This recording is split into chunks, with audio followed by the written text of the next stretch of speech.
નમસ્કાર, હું ચિખલવાડા પ્રાથમિક શાળાનો શિક્ષક દર્શન વિનોદભાઈ પટેલ. હું છેલ્લા 16 વર્ષથી આ શાળામાં ફરજ બજાવું છું. અમારી શાળામાં છેલ્લા 1 વર્ષથી હેમલતાબેન રમણભાઈ પટેલ આચાર્ય તરીકે ફરજ નિભાવી રહ્યા છે. એમના કાર્યકાળ દરમિયાન શાળામાં ઘણી બધી ક્ષતિઓ રહેવા પામેલ છે, જોવા પામેલ છે.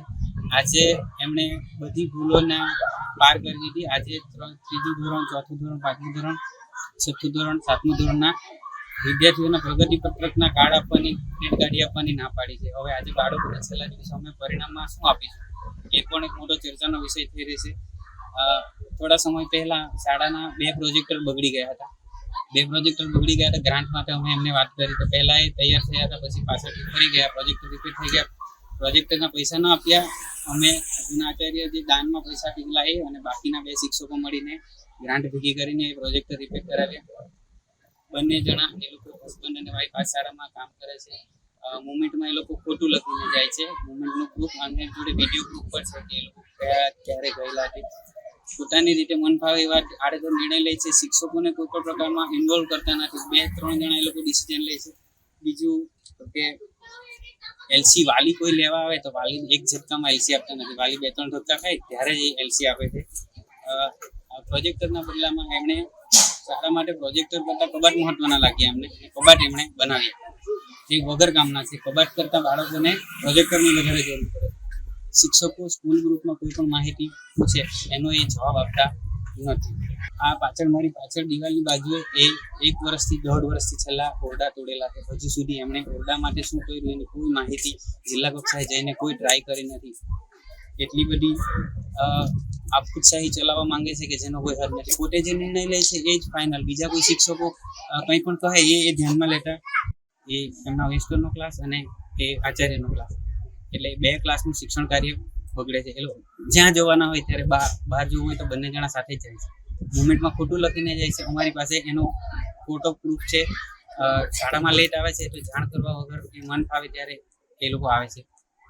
બસ મારે વધારે કંઈ કહ્યું નથી. મારે બીજા શિક્ષક 4-5 શિક્ષકો છે મારી જોડે, તે પણ એ પોતાનો પ્રતિભાવ આપી શકે છે. બીજું વિશેષમાં એ કહેવાનું કે મેં છેલ્લા 16 વર્ષથી આ શાળામાં એટલી બધી ગુણવત્તાથી કામ કર્યું છે કે એની કોઈ સીમા નથી. દિલ રેડીને કામ કર્યું છે, ઉણપ રાખ્યા વગર કામ કર્યું છે. પણ છેલ્લા 1 વર્ષથી જોઈએ તો એવરેજ રોજના 50 બાળકો શાળામાં ગેરહાજર રહે. રોજ 50 બાળકો. આ પરીક્ષા પ્રશ્ન પૂછવામાં આવે તો આચાર્ય જવાબદારી લેવા માંગતા નથી અને વર્ગ શિક્ષકની જવાબદારી છે એવું કહી દે છે. આ ઉદ્ધર જવાબ આપે છે. કોઈ પણ પ્રકારની જવાબદારી આચાર્ય તરીકે લેવા માંગતા જ નથી. શિક્ષકો પણ એનાથી કંટાળી ગયા છે, પણ કોઈ બોલતું નથી એને જોડે કામ કરવાનું. ડર રાખ્યા વગર આજે અમે છેલ્લે હદ પાર કરી દીધી એમને.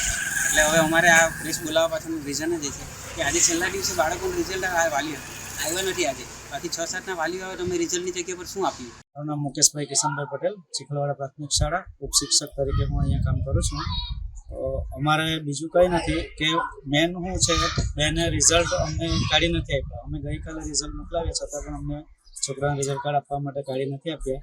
અને એમને એવું કહેવું છે કે જાતે જ હમણાં કાઢી લેવું, અત્યારે નહીં થાય એવું જણાવે છે. અને બેન દરેક વસ્તુ ગ્રાન્ટથી માંડીને બધી વસ્તુમાં અમે ગ્રાન્ટ બાબતમાં થોડીક આગળ અમારી બહેસ થઈ તો ગ્રાન્ટની ચર્ચા કરતા જ નથી. અને મારા પ્રમાણે હું જે વિચારું છું તે પ્રમાણે કરી દઈશ એવું કહે છે. અને વચ્ચે અમારે તકલીફ થયેલી કે પ્રોજેક્ટર બગડેલા હતા. પ્રોજેક્ટર રિપેર કરવા માટે જણાવ્યું કે આ ગ્રાન્ટમાંથી પ્રોજેક્ટર રિપેર નહીં થાય એમ એમને જણાવ્યું. અને પછી અમને કબાટ એમાંથી બનાવી દીધા. પ્રોજેક્ટર નહીં થાય પણ કબાટ બનાવી શકાય એટલે એમ નથી કર્યો. તો પ્રોજેક્ટરના અમે સ્વખર્ચે પ્રોજેક્ટર બનાવવા માટે આપેલો હતો, તેના પૈસા અમે સ્વખર્ચે દર્શનભાઈ જોડે ભોગવ્યા છે. અને એમણે દરેક વસ્તુમાં અમને એટલી બધી સૂચનાઓ માનસિક રીતે પેલું કરે, પણ લખોઈને બધું લખીને સહી કરાવવા પર પેલું કરે છે, પણ લખીને જ્યારે મોકલે ત્યારે એમની જોડણીઓની બધી ઘણી બધી મિસ્ટેકો અંદર નીકળે છે. આપણે એવું એમને નથી કહેતા, પણ એ લોકો સામેથી આપણને બોલાવડાવે છે તેવું વર્તન કરે છે અમારી સાથે. માનસિક પેલું વધારે પેલું પ્રેશર આપીને આમ કરો તેમ કરો કરીને સહી કરાવી લે છે, પણ એ પોતે એમને પાલન કરી શકાતું નથી. બાબુભાઈ પટેલ, હું ચિખલવાડા સ્કૂલમાં 7 વર્ષથી ફરજ નિભાવું છું. એમને કોઈ પણ વાતની રજૂઆત કરવામાં આવે તો પહેલાં તો કોઈ વાતનો સરખો જવાબ નહીં. પછી આપણે જ્યારે વ્યવસ્થિત વાત કરીએ તો તમે ઊંચા અવાજે વાત કરો, તમે હાઈપર થઈને વાત કરો, એવા ઉપનામ આપીને બધું અલગ અલગ બીજાની સામે આપણને જ ખોટા પાડવાના કામ કરે છે. ને અમુક વાત તો પર્સનલ પર બી પહોંચી જાય.